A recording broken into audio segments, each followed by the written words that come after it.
Well, magandang linggo na nga. Medyo patanghali na po eh. I just finished my 1 hour regular work. Malamig na, dito na tayo sa mall. Hindi na dun sa atin sa karsada. Anyway, nakakatakot pag sa karsada nagtutungkod ako o kaya walker.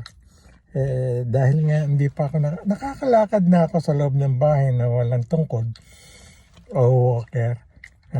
Pero I have to follow what the instructions of my, alam niyo na, yung aking mga therapist. Ayan, tapos na po yung personal na punta sa bahay ng therapist. Anyways, tayo po ay nagpapasalamat talaga sa ating Lord Jesus Christ for hindi ako pinabayaan. Na-hospital ako ng matagal, more than 2 months. Dahil nga sabi nga, freak accident sa banyo lang yon. Kaya tayong mga seniors, ingat talaga. Lalo na pag nagwa-washroom.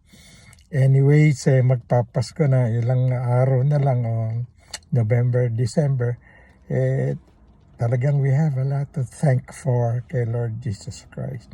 Ang dami na pong nangyari itong taon na to. At tayo po ay of course, maraming dapat ipasalamat. At iba yun Iba yung tatawag ka sa Lord Jesus Christ, bumalik ka. Ako matagal nang bumalik sa Kanya. Sabi nga, may mga kautosan na iwasan mong galit sa kapwa mo. Pero may mga kapwa po kasi tayo na kahit ang bait na natin sa kanila, we are showing them respect. Hindi tayo nire-respeto kahit na nung araw, talaga nung nakatutulong pa tayo, nung may dyaryo tayo for 17 years, marami rin tayong natulungan siguro. May mga tao talagang nilikha ng Diyos para maging kontrabida sa buhay natin. Anyway, nagpapasalamat po ako sa mga nagdasal, tumulong sa akin. Pinangungunahan nga ng aking utol report, para higit pa sa kapagtid ang tingin na namin ng pamilya ngayon. Second family ko po yan, Fortaleza family ng Surrey, British Columbia sa Vancouver po. Maraming salamat dito sa atin sila Tita Agnes Miranda, thank you po, Cecil Araneta, Edward K. Ayan, Mitch Fernandez ng Genesis Immigration Consultancy. Yan, dami ko nang ini-repair sa kanila. So, yung mga Pilipino pong gustong pumunta ng Canada, sabi ko nga, just message me. Ayan, andyan naman po tayo sa Facebook, saka sa YouTube. At bakit sa Canada? Dito po ang pinakamagandang health program after England. Ayan. At ako ang tagal ko sa ospital daming gastos kung sa Pilipinas yun. Dito po wala. Sasagutin kayo ng gobyerno. Kaya sabi nga natin, kung gusto nyo mag-abroad sa Canada, marami pong nagsasabi, bakit teka sa Canada? Ang hirap ng buhay dyan. Alam nyo po dito, maraming trabaho rito. Unang-una kailangan dito mga nurses. Sabi ko nga, caregivers, na hospital ako, kulang ng nurses. Kaya po, ang Canada, especially Ontario, nangangailangan po ng maraming nurses at caregiver dito. Naku, ito na naman yung aking maring sendang Lady Albis of Canada. Hindi pa ako nagsisave, katatapos ko lang maglakad. Pagdating sa bahay, syempre, okay na, goli, at saka kung kayang magbalbas sa tanggal. Sabi nga dito, kulang na kulang po ang Canada sa nurses at saka sa caregivers. Ayan, apply nyo po, baka mali nyo.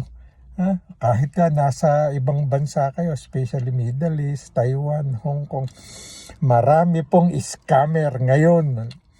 Lumalabas dyan, panood ko nga kay Rapi Tulfo, kay Idol sa RTIA, Rapi Tulfo in Action.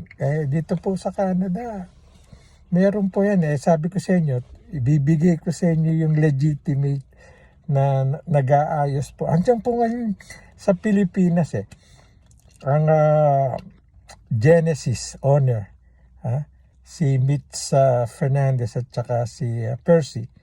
Andyan po sila ngayon, nagko-conduct ng seminar sa malalayong Olongapo, Ilocos. Marami pong nag-apply talaga. Ayan.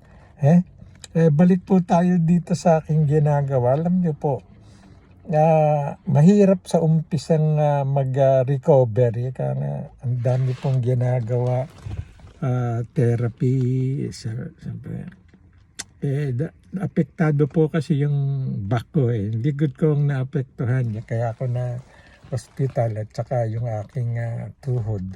Sabi ko nga at least libre rito. Ang tagal kong nawala rito sa online media.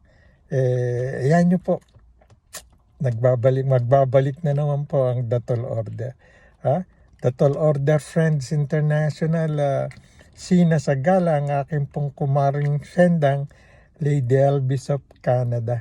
Marami po tayong pag-uusapan. Kaya alam po, uuwi na muna ako. Hindi pa po ako nag-breakfast, nagkape lang po ako.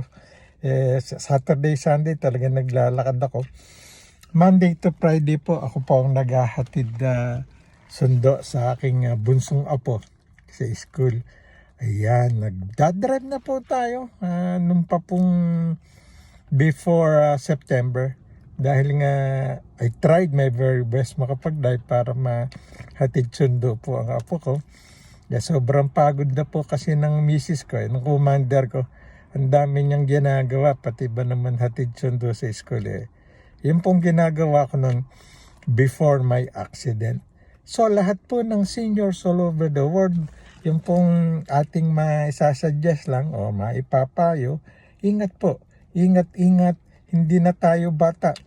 I'm 70 years old, at 69, my favorite number nung araw nga, na-aksidente ko Ayun po, 70 na tayo, ingat lang po, lalo sa washroom.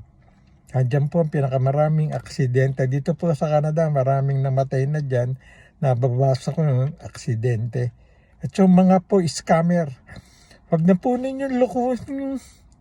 Mga kababayan, gusto niyo tumulong, tulungan niyo pumunta sa Canada or sa Great Britain, sa England. Andiyan po ang magagandang health program.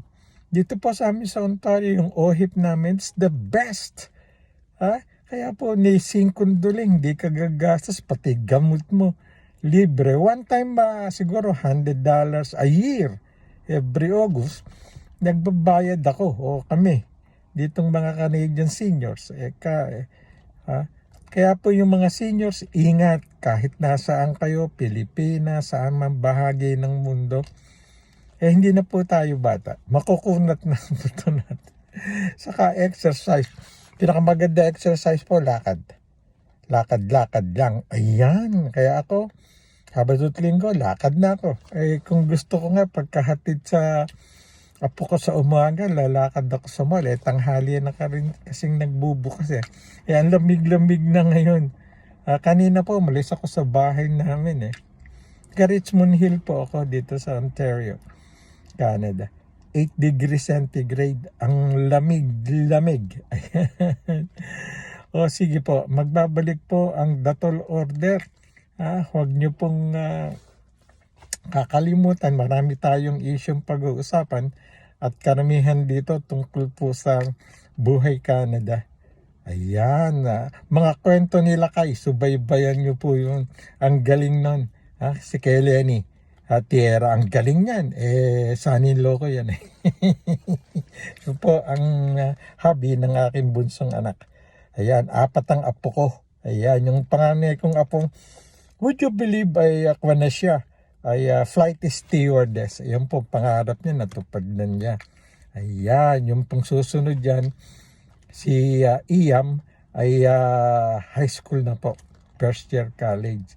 Yung susunod po, the only grandson ni Mondatol, ni Datol Order, ni Mondi, ika nga, ay 15 years old na yata first year, second year high school, grade 11 o grade 10, 11 yata o 10, ayun, yung bunso kong apo, yung attitude do ko.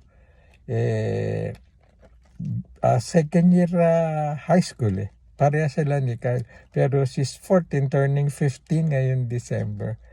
Ayan. At tayo po ay babate ng happy birthday sa lahat ng nagse-celebrate ng kanilang kaarawan. Ayan.